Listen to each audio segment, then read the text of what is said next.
यार तो क्या दिक्कत है, ऐसे हंसते हुए हम लोग डाल देंगे आज का वीडियो। अभी अपन लोग ओवर सब्सक्रिप्शन ऑफ शेयर समझने वाले हैं। क्या होता है over subscription of shares, pro rata allotment, इसके ऊपर सीखेंगे। ओवर सब्सक्रिप्शन में दो प्रकार की चीज़ें होती हैं, या तो हम पैसा क्या कर देते हैं,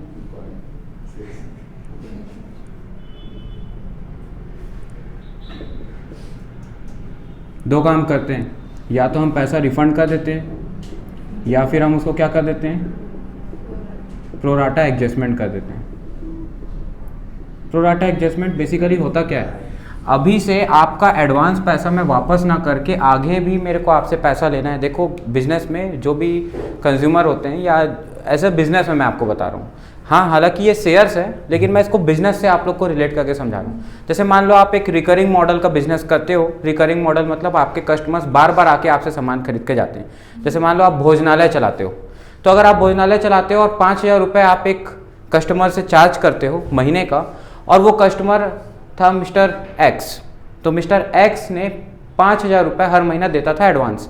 लेकिन इस बार मिस्टर एक्स बोला क्योंकि मेरे पास पैसे बाद में कम पड़ जाते हैं, तो साल भर का पैसा आप मेरे से एडवांस में ले लो। साल भर का पैसा आप मेरे से क्या करो, एडवांस में ले लो। तो मैं जो पहले साल में मतलब पहले ही महीने में पूरे 12 महीने का पैसा एडवांस ले चुका हूँ 60,000 रुपये। ये 60,000 रुपये में से 5,000 तो मैं इस महीने का हो गया, बचा 55,000 रुपये किसके लिए हो गया, आने वाले 11 महीने के लिए। तो वो आने वाले 11 महीने में मैं उससे ना लेकर के अभी से एडवांस लेकर के उसको क्या कर लिया हूँ, प्रोराटा कर लिया हूँ। प्रोराटा का मतलब होता है कि अभी से एडवांस पैसा लेके आगे के कॉल के ड्यू का पैसा अभी से एडजस्ट कर लेना ही कहलाता है क्या, प्रोराटा।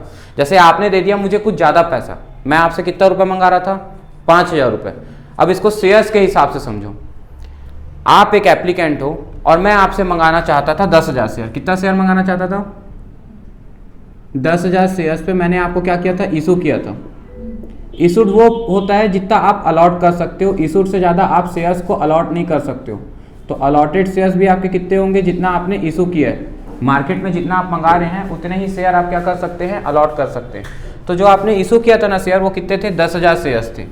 लेकिन आपने जब अप्लाई किया है ना, जनता ने, पब्लिक ने, मान लो ये एक ही इंसान ने अप्लाई किया था और वो है मिस्टर एक्स। मिस्टर एक्स ने जब अप्लाई किया तो उसने अप्लाई कर दिया 30,000 शेयर्स के लिए। कितने के लिए अप्लाई कर दिया, 30,000 शेयर्स के लिए। मैंने एप्लीकेशन में मंगाया था 3 रुपये, अलॉटमेंट में मैं लेने वाला था 4 रुपये, and first and final call में मैं लेने वाला था 3 रुपये, हो गया 10 रुपये।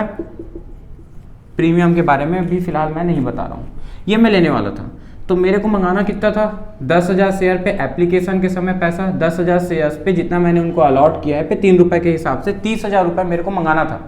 लेकिन मिस्टर एक्स ने दे कितने शेयर्स पे दिया है पैसा, 30,000 शेयर्स पे 3 रुपये के हिसाब से 90,000 रुपये। तो 90,000 रुपये में से मैं कितना एडजस्ट कर सकता हूँ, सिर्फ 30,000। क्यों 30,000, भाई अगले से मेरे को मिल गया 30,000 शेयर्स पे 3 रुपये के हिसाब से 90,000 रुपये। लेकिन मैं एडजस्ट कितना कर सकता हूँ, 10,000 शेयर्स पे 3 रुपये के हिसाब से जितना मैं मंगाया था, उससे ज़्यादा के सर्टिफिकेट, उससे ज़्यादा से मैं अलॉटमेंट नहीं कर सकता हूँ। तो मैं कितना एडजस्ट कर सकता हूँ, मात्र 30,000 रुपये। तो बचा 60,000 रुपये, क्या हो जाएगा, एक्सेस एप्लीकेशन मनी। क्या बन जाएगा ये, एक्सेस एप्लीकेशन मनी। ये लिखूंगा क्या, अमाउंट रिसीव्ड ऑन एप्लीकेशन। कितना रुपए मिल गया मेरे को एप्लीकेशन में, बोलो कितना रुपए मिल गया, 90,000 रुपये। कितने शेयर्स पे, 30,000 शेयर्स पे 3 रुपये के हिसाब से 90,000। फिर मैं कितना एडजस्ट कर सकता था, तो इसको मैं क्या बोलूंगा, अमाउंट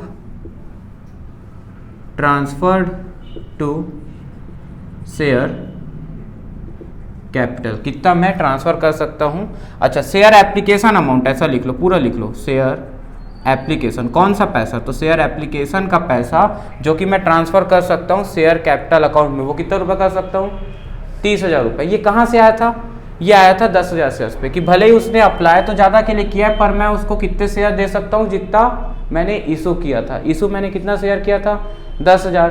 तो मैं उसको अलॉट कितना शेयर कर सकता हूँ, 10,000। इसको बोलते हैं calculation of applied and allotted. ये बनाए बिना क्वेश्चन नहीं बनेगा, ये हमारा ब्रह्मास्त्र भी है ना। तो इसमें हमने उनको कितने शेयर्स दे दिए, 10,000 शेयर्स ही हम दे सकते हैं। तो अभी हमारे पास ऐसा करने में मिस्टर एक्स के कितने रुपए एक्सेस पड़े हुए हैं, ज़्यादा पड़े हुए हैं, 60,000 रुपए ज़्यादा पड़े हुए हैं हमारे पास में। अब इस पैसे को पहला ऑप्शन बोलता है या तो वापस कर दो, और दूसरा ऑप्शन बोलता है अगर क्वेश्चन साइलेंट है कि वापस कर रहे हैं या क्या कर रहे हैं, उसके एक्सेस पैसे को कुछ नहीं बोला है, तो हम क्या मानेंगे कि हम उसको प्रोराटा कर रहे हैं कहाँ तक, अप टू। तो हम यहाँ पे लिख देंगे कि हम ये एज्यूम कर लेंगे कि हम उसको प्रोराटा कर रहे हैं अप टू अलॉटमेंट तक। मैंने बोला एज्यूम कर ले रहे हैं, मान ले रहे हैं, लिखा कहीं नहीं है पर ये हम मान ले रहे हैं। जैसे कि क्वेश्चन में कहीं नहीं लिखा होता प्रीमियम कहाँ जुड़ा है, तो हम प्रीमियम कहाँ मान लेते हैं कि वो अलॉटमेंट में जुड़ा हुआ है, ऐसा मानते हैं कि नहीं। तो इसी प्रकार से अगर क्वेश्चन साइलेंट है कि उसके ज़्यादा पैसा को वापस कर रहे हैं या क्या कर रहे हैं, कुछ नहीं बोला है, तो हम ये मान लेंगे कि भैया प्रोराटा कर रहा होगा कहाँ तक, अलॉटमेंट तक। तो अभी हम क्या करेंगे, उस पर्सन का देखेंगे एक्सेस पैसा था 60,000 रुपये, अब उसका अलॉटमेंट में कितना रुपये ड्यू बनेगा। अलॉटमेंट का ड्यू चेक करने को बोलते हैं calculation of due and excess. क्या बोलते हैं इसको, इसी टॉपिक को हम बोल देते हैं क्या, calculation of due and excess. देखिए अभी तक मैं वर्किंग नोट ही बना रहा हूँ, ये पूरा वर्किंग नोट है, मेन आंसर तो भी हमने शुरू किया ही नहीं है। तो अब अलॉटमेंट में हम उससे ड्यू कितने शेयर्स पे करते हैं, जितना हमने उनको शेयर क्या किया है, अलॉट किया है। अलॉट हमने कितना शेयर किया है, 10,000 शेयर्स। तो 10,000 शेयर्स पे हम कितना रुपए मंगा सकते हैं अलॉटमेंट का, 4 रुपए के हिसाब से। तो कितना रुपए हम उनसे ड्यू करेंगे अलॉटमेंट के समय में, 40,000 रुपये। लेकिन एक्सेस कितना पड़ा था, 60,000 रुपये। तो बचा 20,000 रुपये, अब हमको क्या करना पड़ेगा, वापस करना पड़ेगा। हाँ, अगर क्वेश्चन में बोला होता the excess application money will be adjusted towards the sum due on allotment and calls, word क्या बोला होता, एंड कॉल्स। तो अगर कॉल्स भी बोला होता ना, तो ये प्रोराटा अलॉटमेंट के होने के बाद कॉल में चला जाता, मतलब कॉल के ड्यू में भी एडजस्ट करने के लिए चला जाता। तुम सोचो कि भैया ये ड्यू एंड एक्सेस क्यों निकाल रहे, पूरा 60,000 भेज देते ना अलॉटमेंट में। अब तुम बताओ क्या उस कैटेगरी से तुमको 60,000 लेना था क्या अलॉटमेंट में, उस कैटेगरी से मिस्टर एक्स से आपको अलॉटमेंट के समय कितना लेना होगा पैसा, 40,000। लेकिन अगर आप 60,000 भेज देते तो वो गलत हो जाता।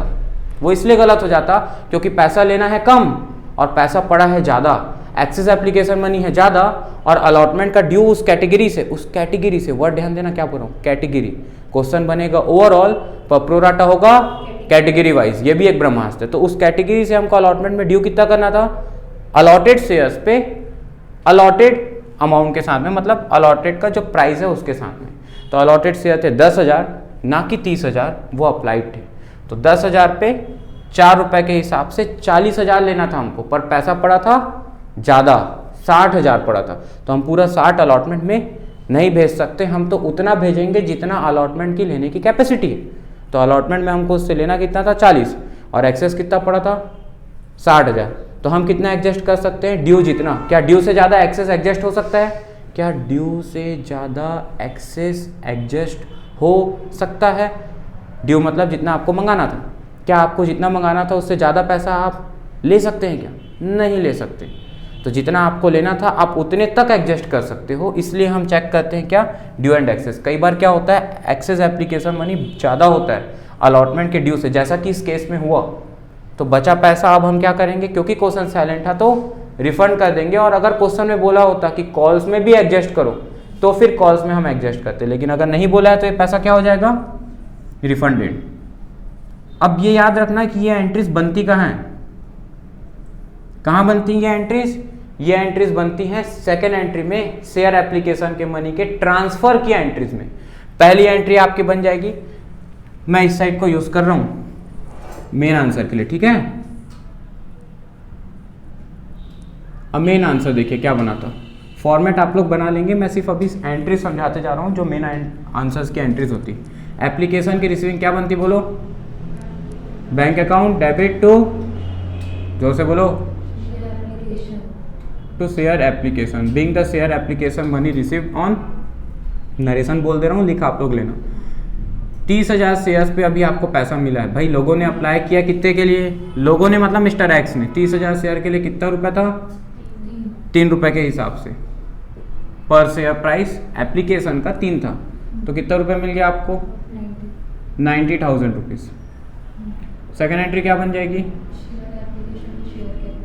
हाँ, share application account debit to share capital, फिर आगे good, share capital to share allotment. अब ये शेयर अलॉटमेंट क्यों जा रहा है? क्योंकि प्रोराटा हुआ, इसी को प्रोराटा बोलते हैं। अब अलॉटमेंट में कितना पैसा गया था? 40,000। बैंक में कितना गया था? 20,000। शेयर कैपिटल में कितना चला जाएगा? 10,000 अलॉटेड शेयर्स पे 3 रुपये के हिसाब से 30,000 रुपीज़। अब आप उन तीनों को प्लस करके भी देख लीजिए 90,000 आ रहा है कि नहीं आ रहा है। बिल्कुल आ रहा है ये। तो ये हो गया आपका प्रोराटा। फिर आगे की एंट्री आप क्या बनाएंगे? तो वही ड्यू, तो आप ड्यू जितने अलॉट किए उनसे बनाएंगे। तो share allotment account debit to share capital. ये ड्यू कितने से बनेगा? अलॉटेड शेयर्स कितने हैं? 10,000 शेयर्स पे अलॉटमेंट का 4 रुपये के हिसाब से 40,000 रुपये आपको रिसीव हो गया। इसके बाद फोर्थ एंट्री क्या बना देंगे आप लोग? रिसीविंग की एंट्री अलॉटमेंट के bank account debit to share allotment account. कितना हो गया ये? 40,000 शेयर्स पे आपको पैसा मिलना था, जो कि पहले ही आपको 40 मिल चुका है। तो इसमें कितना रुपए जाएगा? 0। ये एंट्री बनेगी नहीं, सीधा फिफ्थ एंट्री बन जाएगी फर्स्ट कॉल के ड्यू की और रिसीविंग की, और वो भी कितने पे बनेगी? 10,000 शेयर्स पे। यही था ओवर सब्सक्रिप्शन में जो प्रोराटा एडजस्टमेंट होता है वो। याद रखने वाली बातें क्या हैं? क्वेश्चन बनेगा ओवरऑल, क्योंकि मैंने सिर्फ एक ही कैटेगरी ली है, 2-3 कैटेगरी रहेगी। सबसे पहले अप्लाइड अलॉटेड बनाना है, कैलकुलेशन ऑफ ड्यू एक्सेस बनाना है, एंड क्वेश्चन बनेगा ओवरऑल, और प्रोराटा होगा कैटेगरी वाइज। इस बेसिस पे हमारा प्रोराटा एडजस्टमेंट कंप्लीट हो जाता है। उम्मीद करता हूँ आपको वीडियो अच्छा लगा होगा। तो अगर अच्छा लगा है तो प्लीज़ चैनल को लाइक शेयर एंड सब्सक्राइब कर दें, मन पड़े तो। Bye bye.